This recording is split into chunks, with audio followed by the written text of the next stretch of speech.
आप प्राउड है अपने मुल्क की पे, इकोनॉमी पे, अपनी तरक्की पे? मैं तो नहीं हूँ। ओ भाई, इस मुल्क को बचाना है, इन खानदानों को नहीं बचाना, इन खानदानों को नहीं बचाना।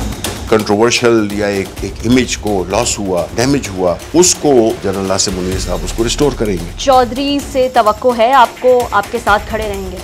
देखें, वो अगर समझते हैं कि हमारे साथ उनका फ्यूचर नहीं है तो वो बिल्कुल नहीं आएंगे। अब देखते नहीं है परवेज इलाही और दूसरे चौधरी शुजात आपस में रिश्तेदार भाई सारी उम्र, उन्होंने देखा कि जी उनको एक इक़्तिदार का एक चांस मिल रहा है, उन्होंने ले लिया अपनी फैमिली को छोड़ के। अब खान साहब कोई नई तारीख नहीं देंगे? बिल्कुल नहीं। परवेज इलाही साहब भी खड़े हैं आप लोग के साथ? खड़े हैं। This is what they say. You believe that? Well, time will tell. Proof of the pudding is in its eating. जिस तरह मेरे वाले साहब का एक शेर है, शिकस्त तो फतह मेरा मसला नहीं रहा है फराज, मैं जिंदगी से नबुर्द आजमा रहा सो रहा। अस्सलाम वालेकुम। Minister of science and technology भी रह चुके हैं, इंफॉर्मेशन मिनिस्टर भी रह चुके हैं और अब हैं chief of staff to Imran Khan. हमारे साथ आज सियासी मंजरनामे पे बात करने के लिए मौजूद हैं शिबली फराज साहब। अस्सलाम वालेकुम शिबली साहब। अस्सलाम वालेकुम। जी शिबली फराज साहब, ये बताएं कि क्यों इतनी देर लगा रहे थे असेंबलियाँ तहलील करने में? इसी बात का इंतजार था कि तहरीक अदम एतमाद जमा हो जाए? किसी भी जमहूरी मुल्क में ये आम तौर पे होता है कि जब ये समझा जाए कि इस वक्त अवाम के पास जाना चाहिए नया मैंडेट लेने के लिए, तो हमने वो जद्दोजहद की और हमने जलसे किए, हमने पुरअमन रैलीज़ की और हमने ये देखा कि अवाम जो है तो बिल्कुल उनका भी यही डिमांड है, लेकिन कुछ लोग जो है वो इक़्तिदार से चिमटे हुए हैं। और देखें, इस वक्त मुल्क की जो ज़रूरत है वो ये है कि इस मुल्क की इकोनॉमी को अगर आपने संभाला देना है तो आप में सबसे पहले जो पहला इंग्रेडिएंट होता है वो होता है, और मैं ये बात बड़े वसूख से कह रहा हूँ as an ex banker, investment banker, कि मार्केट्स में जब अनसर्टिनिटी हो, गैर यकीनी सूरत हाल हो, तो इकोनॉमी कभी भी नहीं परफॉर्म करती है। इस वक्त जो हालात हैं वो ऐसे ही हैं। ठीक है, मैं आपकी बात से अग्री करती हूँ कि आपका कॉन्स्टिट्यूशनल राइट है, आप जल्द से करें, आप असेंबलियाँ तहलील करने जाएं। मेरा सवाल वहीं खड़ा है कि इतनी देर क्यों लगा दी? क्या इंतज़ार था जब फैसला कर लिया था असेंबलियाँ तहलील करनी है, तो फिर किस बात का इंतज़ार था कि तहरीक अदम एतमाद जमा हो जाए जो जमा हो चुकी है? अब क्या करेंगे? नहीं, देखें, अगर हमारा बिल्कुल ये मकसद नहीं था। हमारा जाहिर है कि, क्योंकि मैं आपको सिर्फ ये बता दूं, सॉरी टू कट यू, कि इससे ये तासुर आता है कि सीरियसनेस ही नहीं थी असेंबलियाँ तहलील करने की, ये तो बस ऐसी एक शोशा छोड़ा हुआ था। अगर सीरियसनेस होती तो अगले दिन ही तहलील करने का बोल देते। नहीं, ऐसी बात नहीं थी। जाहिर है कि एक कोई नॉर्मल कोई ऐसी इमरजेंसी तो थी नहीं कि जिसे हम कहें कि जी आज, बिकॉज एक टाइम होता है 6 दिन 5 दिन, एक्चुअली कुछ से ज़्यादा तो लंबा हमने नहीं किया। हमने जब फैसला कर लिया है, बिकॉज जब हुकूमत इलेक्शंस नहीं करा रही थी और ना उनका कोई इरादा है, तो फिर हमें ये इंतहाई इकदाम लेना पड़ा। तो उसके लिए 4-5 दिन तो कोई बड़ी बात नहीं है। ये तो इससे अच्छा है कि ये एक्सपोज हो गए। ये पहले कहते थे कि असेंबलियाँ तोड़ें, अब जो है तो हमने असेंबलियाँ तोड़ दी हैं। अब ये कहते हैं कि क्यों तोड़ रहे हैं, मत तोड़ें। और इसमें अब ये मुख्तलिफ़ किस्म के वो कर रहे हैं, एक्सपोज हो रहे हैं। इस वक्त जो हुक्मरान बैठे हुए हैं ये तो एक चोरों का, डाकुओं का एक माफिया है जो कि बरसर इक़्तिदार एट वट एवर कॉस्ट, ये अवाम के वोट में बिलीव नहीं करते हैं, ये साजिशों में बिलीव करते हैं। ठीक है, अवाम की भी नज़रें इस वक्त पंजाब पे हैं, पूरी सियासत की नज़रें पंजाब पे हैं। कोई क्लैरिटी है आपके पास? मुझे एक क्लियर पिक्चर दें आपके, क्या आपकी स्ट्रैटेजी है पंजाब को लेकर? हम तो बड़े क्लियर हैं कि हमने हर वो, अभी आप कह रही थी कि क्यों इतना अचानक क्यों नहीं तोड़ दी, क्या अचानक नहीं, लेकिन डिसाइड तो कर चुके थे ना कि तोड़नी है। जब आप डिसाइड करते हैं, दिन दिए, आपको ये अंदाजा तो होगा ना कि तहरीक अदम एतमाद आ सकती है, एतमाद के वोट का कह सकते हैं गवर्नर, अंदाजा तो होगा ये। देखिए, हम तो अपने नंबर्स हमारे पास हैं, ये तो इन्होंने प्रूव करना है, तो हम तो उस लिहाज से इस बात पे हमें यकीन है कि हमारे पास नंबर्स हैं, इसलिए चाहे वो एतमाद का जो वोट है वो उसमें सारे। देखें, दूसरी चीज़ जो मैं आपको कह रहा था ना कि इमरान खान के 2 वो हैं, एक ये कि उसने पूरी कौम को इकट्ठा रखा हुआ है, दूसरा ये है कि ये जो इस वक्त जो पॉलिटिकल अनसर्टिनिटी है, इसको अगर कोई पार्टी लीडर इसको रिजॉल्व कर सकता है वो है इमरान खान।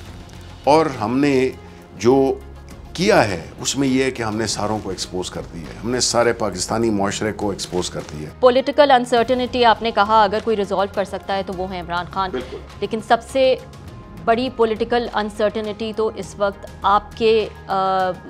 आपकी तरफ नज़र आ रही है, जहाँ पे ऐसा लगता है कि आपके अपने इत्तेहादी जो हैं काफ लीग, वो और आप लोग शायद वन पेज पे नहीं हैं। देखें, दो मुख्तलिफ पार्टीज़ हैं, दोनों का मुख्तलिफ नज़रिया है। अब ये नहीं हो सकता कि वो हमारे नज़रिए पे आ जाएं या हम उनके नज़रिए पे आ जाएं। ये अगर आपको अलाइंसेस बनाने पड़ते हैं अनफॉर्चुनेटली, तो फिर ऐसा होगा कि हम ज़रूरी नहीं है कि जो हमारे अलाए हैं परवेज़ इलाही साहब वो हमारी तरह का सोचें या हम उनकी तरह सोचें। हमारा अपना एक डायरेक्शन है। और दूसरी बात ये है कि ये मत भूलें कि आप पाकिस्तान की सबसे बड़ी सियासी जमात हैं, और ये सिर्फ हमारा क्लेम नहीं है, पार्लियामेंट्री तौर पे भी देख लें आप, सबसे बड़ी पॉलिटिकल पार्टी है।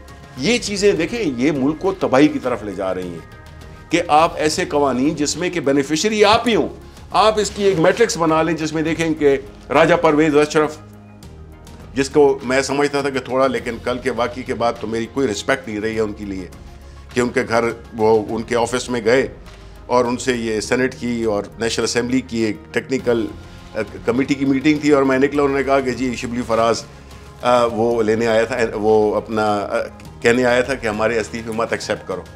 इस जैसा झूठ तो ये बात बिल्कुल नहीं हुई इस्तीफों से, बिल्कुल बात नहीं जी। ये बिल्कुल ऐसे जैसे मेरे घर में कोई फौतगी पे आए और मैं बयान दे दूं कि जी ये तो रिश्ता मांगने आए थे। इतना ये झूठ, इतना ये मैं ये समझता हूं कि ऐसे लोग हमारे वज़ीर आज़म भी रह चुके हैं, ऐसे लोग हमारे स्पीकर भी हैं। यही पाकिस्तान बैठे बैठाए में नहीं मिल गया था, इसके लिए बड़ी जद्दोजहद हुई। ठीक है, अभी जो है तो आप जो है ना, जो असल इशू हैं जो कि डिस्कस करने चाहिए हमारे मीडिया को भी, वो जो है तो एक और लाइन टो कर रहे हैं।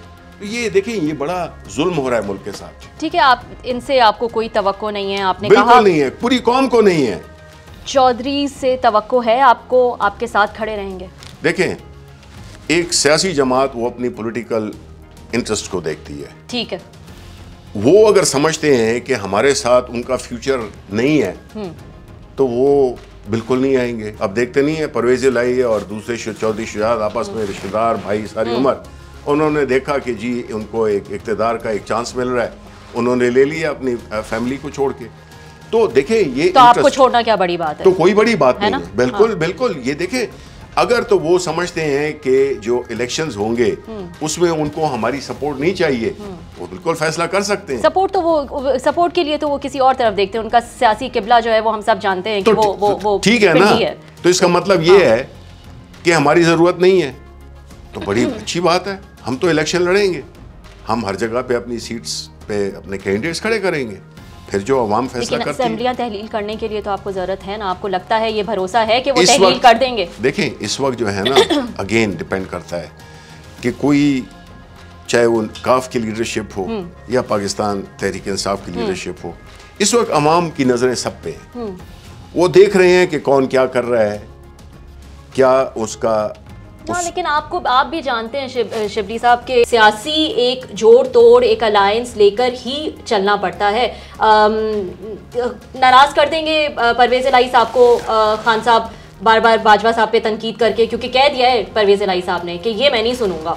तो कुछ स्ट्रैटेजी सोचिए, खान साहब को समझाया कि ये ना बोला करें हम। नहीं, देखिए, हर जंग जीती नहीं जाती है, ठीक है, और हमारा काम है जदोजहद करना। जिस तरह मेरे वाले साहब का एक शेर है, शिकस्त तो फतह मेरा मसला नहीं रहा है फराज, मैं जिंदगी से नबुर्द आजमा रहा सो रहा। हम तो जो है तो कोई ये नहीं है कि हम एक सफ़र शुरू किया तो हम सोचेंगे जी हमें फ़ौरन मंजिल मिल जाए। और हैं ऐसे लोग, कुछ सारी उम्र सफ़र में रहते हैं और कुछ को घर से निकलते ही मंजिल मिल जाती है। तो हम एक ऐसी पार्टी हैं जो कि एक नज़रिए पे खड़ी है, और हर वो पार्टी जिसने कि नज़रिए पे नहीं, वक्ती फ़ायदे के लिए पोजीशंस लिए हैं, अवाम ने और अल्लाह ताला ने उनको रुसवाई दी है। ठीक है, तो खान साहब की जो पोजीशन है, बाजवा साहब पे वो तनकीद करते रहते हैं। परवेज़ इलाही साहब ने साफ साफ अल्फाजों में कह दिया है कि ये तनकीद मैं बर्दाश्त नहीं करूंगा। ये उनकी मर्जी है, उनका इस्तेहकाक है। लेकिन खान साहब को ये नहीं समझाया गया है कि आप ये छोड़ दें, आप अपने एलाए को अपने साथ रखने के लिए ये तनकीद छोड़ दें, रहने दें, जाने दें। देखें, ये मतलब है कि अगर वो एक मसलहत की सियासत करें खान साहब, तो मसलहत की सियासत ने इस मुल्क को 75 साल हो गए हैं, उसने कहीं का नहीं छोड़ा। आप प्राउड है अपने मुल्क की पे, इकोनॉमी पे, अपनी तरक्की पे? मैं तो नहीं हूँ, पाकिस्तान के अवाम तो नहीं है। ये ख़ास टोला है जो कि मुतमईन है क्योंकि उनको सब कुछ मिल रहा है, तो हम तो ये मसलियत की सियासत वाले हैं ही नहीं भाई। अच्छा ठीक है, आप ये बताएं मुझे शिबली साहब कि आप लोग असेंबलियाँ तहलील करना चाहते हैं क्योंकि खान साहब बार बार जनरल इलेक्शंस की बात करते हैं। क्यों भरोसा है आपको कि असेंबलियाँ तहलील अगर हो गई तो साफ शफाफ इलेक्शन हो जाएंगे? यही इलेक्शन कमीशन है जिस पे तनकीद करते हैं, आप लोग कहते हैं कि वो पार्टी बने हुए हैं, वो मिले हुए हैं, फिर क्या गारंटी है आपको? आपके पास तो फिर पंजाब भी नहीं रहेगा, KP भी नहीं रहेगा, इलेक्शन भी नहीं होंगे, इलेक्शन डिले होते रहेंगे, क्या सोचा क्या है? देखें, पहले तो ये कह दे कि आईन और कानून की कोई हैसियत नहीं है इस मुल्क में। आप जो बातों से यही लगता है ना कि इलेक्शन लेट हो जाएंगे, भाई कैसे हो जाएंगे? जो टर्म है टेक्निकल ग्राउंड्स पे, ठीक है, टेक्निकल ग्राउंड्स तो आप कोई भी निकाल लें ना, आईन में कुछ नहीं है। 90 डेज के बाद जब असेंबली कोई तोड़ दे, डिसॉल्व कर दे वक्त से पहले, 90 डेज में इलेक्शन होता है। अगर वो अपना टाइम पूरा कर दे उसके 60 डेज के बाद होता है। तो भरोसा है 90 डेज में हो जाएंगे इलेक्शन अगर आप तहलील कर देंगे? अगर तो आईन और कानून कोई हैसियत रखता है इस मुल्क में तो बिल्कुल हो जाएंगे, और अगर हैसियत नहीं रखता तो फिर हम तो अपना एक वक्त ज़ाया कर रहे हैं, फजूल गुफ्तगू कर रहे हैं। लोग जो हमारे साथ खड़े हुए हैं बुनियादी तौर पर इसी वजह से खड़े हुए हैं कि जब इन्होंने अपनी वो तस्वीर बना दी कि 3 हाथ पकड़ के तो खड़े हुए हैं। ओ भाई, इस मुल्क को बचाना है, इन खानदानों को नहीं बचाना। ये कोई फैमिली कंसर्न नहीं है, ये मुल्क इसलिए नहीं बना था कि इसमें कुछ खानदान हुकूमत करेंगे, फिर उनके औलादे हुकूमत करेंगी, फिर उनके पोते हुकूमत करेंगे। ओ भाई, कुछ तो बोले आप। अच्छा ये बताएं शिबली साहब कि आपकी सियासत में बहुत क्लोज़ ताल्लुक़ जो है वो इस्टेब्लिशमेंट के साथ रहा, सब जानते हैं, 1 पेज पे थे जब खान साहब हुकूमत में थे, एक क्लोज़ ताल्लुक़ था, फिर एक फॉल आउट भी हमने देखा, अब नई कमांड आ गई है, कुछ चेंज ऑफ पॉलिसी, कुछ चेंज ऑफ रिलेशनशिप, कुछ नरमी, कुछ कुर्बत की कुछ कोशिशें कुछ हैं या नहीं है? देखिए, मैं आपको बताऊं, हमारा जो एक वो है ना, हमारा जो एक प्रॉब्लम है वो यही है। प्रॉब्लम तो मैं नहीं कहूँगा, लेकिन जो हमारा जो मखमसा है वो ये है कि देखिए, इसमें कोई शक नहीं कि हमारी गवर्नमेंट में इस्टेब्लिशमेंट के साथ अच्छे ताल्लुकात रहे, ठीक है, लेकिन वो इस बुनियाद पे नहीं रहे कि हम करप्शन कर रहे थे और हमें सपोर्ट किया गया। हम तो मुल्क के लिए काम कर रहे थे और हम यही समझते हैं कि जो इस्टेब्लिशमेंट थी वो भी मुल्क के लिए काम कर रही थी, ठीक है। अब जो मसला हुआ वो यही हुआ कि ये जो NRO की बात आई, इस पे हमारी डाइवर्जेंस हो गई। मैं आपके फॉल आउट का रीज़न नहीं पूछ रही, वो तो मैं समझती हूँ कि आप लोग के फॉल आउट का क्या रीज़न है जो खान साहब भी बार बार बताते अच्छा, हैं। आप पूछ रही थी कि जो मुस्तकबिल की बात, अब आप बताएं कि क्या सिचुएशन है, आपके ताल्लुकात कहाँ खड़े हैं? देखें, कोई इम्प्रूवमेंट? देखें, हम ये समझते हैं कि जो नए आर्मी चीफ आए हैं आसिम मुनीर साहब, हमें कोई वजह नहीं है कि हम कहें कि जी वो ठीक नहीं है। सही, हमारी पाकिस्तान की अफवाज के सरबराह हैं, ठीक है, और हमारी पार्टी बशमूल खान साहब, हमारा मानना ये है कि इस मुल्क को एक ताकतवर फौज चाहिए। तो हम कभी भी नहीं चाहेंगे कि फौज के साथ ताल्लुक, लेकिन प्रोफेशनल ताल्लुक, ठीक है, आप तो नहीं चाहेंगे, वो क्या चाहते हैं? आपको कोई एक सेंस तो मिल जाती है, चेंज ऑफ कमांड आई है, क्या वाकई जिस तरह से मामलात चल रहे थे वैसे ही चलते रहेंगे आपके ख्याल में? देखिए, नहीं, मेरे नज़दीक पता क्या सबसे अहम चीज़ क्या है? देखिए, लोग आते जाते रहते हैं। कल बाजवा साहब थे, अब वो बकौल उनके वो गुमनामी की ज़िंदगी गुजार रहे हैं, अब वो हैं। इस तरह हम आज आए हैं, कल कोई और होगा। असल चीज़ क्या है? इंस्टीट्यूशन है। इंस्टीट्यूशन का एक वकार, इंस्टीट्यूशन का एक इमेज बड़ा मैटर करता है, बहुत अहम है। तो मेरी तो यही ख्वाहिश होगी कि जो एक कंट्रोवर्शियल या एक इमेज को लॉस हुआ, डैमेज हुआ, उसको आसिम मुनीर साहब, जनरल आसिम मुनीर साहब उसको रिस्टोर करेंगे। बिकॉज देखिए, कोई भी, और इसी तरह ये सब पे अप्लाई करता है। और रिस्टोरेशन की तरफ आपको लगता है कि कदम बढ़ाया गया है, कोई प्रोग्रेस? अभी तो इट्स टू अर्ली ना, अभी तो मेरा ख्याल है कि वो अभी अपनी एडजस्टमेंट ही नहीं वो कर सके होंगे। नए घर में भी आदमी आता है तो उसको पता नहीं होता, यहाँ ये तो पूरा एक बहुत बड़ा इदारा है, तो आई एम श्योर, मेरी एक्सपेक्टेशन यही है। अच्छा ये बताएं, आपके ख्याल में हुकूमत की तैयारी पूरी है खान साहब को नाअहल करने के लिए?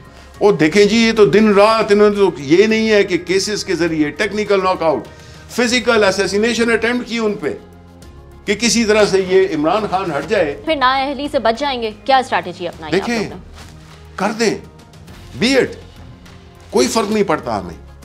लीडर हमने इस वजह से वो नहीं है कि जी इसको कोई कह रहा है कि जी है या नहीं है, अवाम इमरान खान के पीछे है। लेकिन अवाम तो नाअहली से नहीं बचाएगी ना, नहीं, नहीं, नाअहल नहीं, होना नहीं। होगा तो नाअहल तो हो जाएंगे। तो फिक्र नहीं करें, कोई फिक्र नहीं है पाकिस्तान तहरीक इंसाफ को, नाअहल होने की कोई फिक्र नहीं है। तो कोई, बिकॉज सारी दुनिया जानती है कि नाअहल किया जा रहा है। ये नहीं है कि कोई ऐसी बात है जिसमें कि खान साहब ने, देखो ना, हैं संगो खिश्त मुकैयद और सग आज़ाद, वो लोग जो कि जिन्होंने इस मुल्क को लूटा, वो जो है तो अभी बैठे हुए हैं, इक़्तिदारों में बैठे हुए हैं, एक लंदन में भागा हुआ है, एक एक करके फैमिली मेंबर आके ड्राई क्लीन होते जा रहे हैं, अभी वो खुद भी आ जाएगा। ये सारी कुछ जो होगी ना पंजाब की आवाम के लिए, न किसके लिए, ये है कि नवाज शरीफ को लाया जाए। चले अब मुझे ये बताएं कि 23 को क्या होगा, जुम्मे के दिन असेंबली होगा। देखें, कुछ तो सोचा होगा, अब तो आपके सामने आ गया है, एतमाद का वोट लेना है, कल बुला लिया है गवर्नर साहब ने, तहरीक आदम एतमाद जमा हो गई है। हाँ। लेकिन कुछ तो सोचा होगा ना आप लोग ने, अब क्या होगा जुम्मे को, क्या नहीं, जुम्मे को क्या होगा, हमारे पास नंबर्स पूरे हैं, ठीक है, शिकस्त होगी उनको, असेंबली हम उसी दिन तहलील कर देंगे। तो ये कहना सही होगा कि जुम्मे को असेंबलियां आपके बिल्कुल। ख्याल में तहलील हो जाएंगी? बिल्कुल, अगर किसी ने कोई गैर कानूनी, गैर आईनी जैसा कि कुछ सोचा है कोई गैर हो ना, वो भी करने, तो देखिए हम उस पर हैरान नहीं होंगे। हमारा काम है, हम स्ट्रगल वाले लोग हैं, हमारा लीडर स्ट्रगल वाला आदमी है, वो घबराता नहीं है, ना डरता है, शरीफ आदमी है। ये आपको यकीन है कि आपने जैसा कि कहा कि जुम्मे को असेंबलियां तहलील हो जाएंगी, पंजाब असेंबली, फिर उसके बाद केपी असेंबली बिल्कुल इकट्ठी होंगी, ठीक है, तो जुम्मे को तहलील हो जाएंगी। कोई नई तारीख तो नहीं देंगे? नहीं, बिल्कुल तारीख हमने दे दी है ये जुम्मे को। अब खान साहब कोई नई तारीख नहीं देंगे? बिल्कुल नहीं। परवेज इलाही साहब भी खड़े हैं आप लोग के साथ? खड़े हैं, this is what they say. And you believe that? Well, time will tell. Time will tell. हाँ, proof of the pudding is in its eating.